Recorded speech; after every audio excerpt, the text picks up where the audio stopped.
Bonjour Naïma. Alors on est ici pour parler du nouveau produit de Terra Aquatica, le streptologique. Alors du coup, le streptologique, c'est quoi? Bonjour Obéline, effectivement, nous avons aujourd'hui le nouveau produit de chez Terra Aquatica qui s'appelle Streptologique. C'est un produit en poudre très concentré. Il est composé de 3 bactéries et un champignon mycorhizien. D'accord. Et du coup, comment il va agir sur la plante? Ce produit, c'est un produit phare parce qu'en fait, comme il y a 3 bactéries, comme j'avais dit, il y a 3 bactéries. Donc, on a le genre Streptomyces, le genre Bacillus, le genre Burkholderia et le champignon qui s'appelle Rhizophagus. Donc, ces bactéries-là, elles vont venir, elles ont le pouvoir de produire des phytohormones. Ce sont des hormones qui vont intervenir dans la stimulation racinaire, dans la floraison, dans la photosynthèse. Elles jouent aussi le rôle dans l'amélioration d'activité microbienne du sol parce qu'elles ont le pouvoir de dégrader tous les supports organiques. Elles vont libérer le carbone qui est la nourriture pour ces champignons et bactéries qui sont du sol.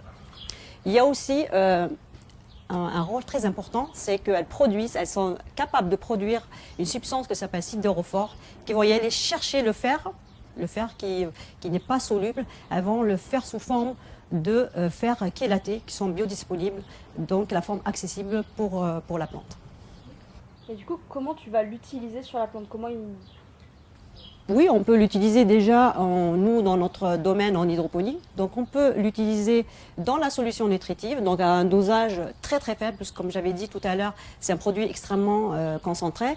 Donc, on va l'utiliser à 1 gramme 10 litres dans la solution nutritive, ou bien on peut y aller aussi le faire en plein champ. Donc aussi, c'est une petite quantité, c'est 0,5 kg à l'hectare. Et ensuite, quel est son plus gros avantage? Quel est le point positif vraiment phare de ce produit? Comme j'ai dit tout à l'heure, en fait, c'est un produit qui va intervenir dans l'activité physiologique de la plante, parce qu'il va produire des phytohormones. Donc on a ce gros avantage quand il va aller stimuler la racine et la floraison et la photosynthèse. Et le deuxième gros avantage, c'est que quand il fait trop chaud, surtout chez nous, enfin, la plante elle est stressée. Et en hydroponie, quand il fait trop chaud, le taux d'oxygène il baisse. Quand on dit le taux d'oxygène qui baisse, donc la plante elle est très fragile, donc elle est exposée aux attaques de bactéries et champignons pathogènes. À ce moment-là, je vais dire aux gens, vaut mieux l'inoculer dès le départ, c'est-à-dire au début de la culture, c'est l'installation parce qu'elle va stimuler bien sûr l'enracinement.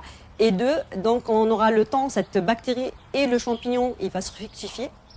Parce que c'est un avantage aussi, on n'a pas besoin du biofiltre pour se multiplier parce qu'elles ont le pouvoir, en fait, ces bactéries, de se multiplier dans la solution nutritive ou bien dans le sol. Et bien sûr, le champignon, le genre Rhizophagus, c'est un champignon symbiotique, donc il va faire la relation avec la racine, donc il n'a pas besoin, en fait, d'un support de culture. Et donc, comme je vais dire, aussi, faites attention quand on sait qu'il va faire chaud. Utilisez-le avant. C'est pas le moment où on va dire il fait 40 degrés, on va l'installer parce qu'il faut du temps aussi pour se multiplier. Et donc aussi quand chez les growers ou les cultivateurs, ils ont tendance aussi à renouveler la solution nutritive pour chaque phase de végétative de la plante, c'est-à-dire en croissance, en floraison, donc ils changent leur solution. Là, je vais les inviter à renouveler la souche. Donc, au passage, c'est-à-dire inoculer si par exemple, on jette la solution nutritive, là, si vous renouvelez la solution, il faut inoculer la souche. D'accord. Voilà. Très bien. Merci beaucoup Naïma. Avec plaisir.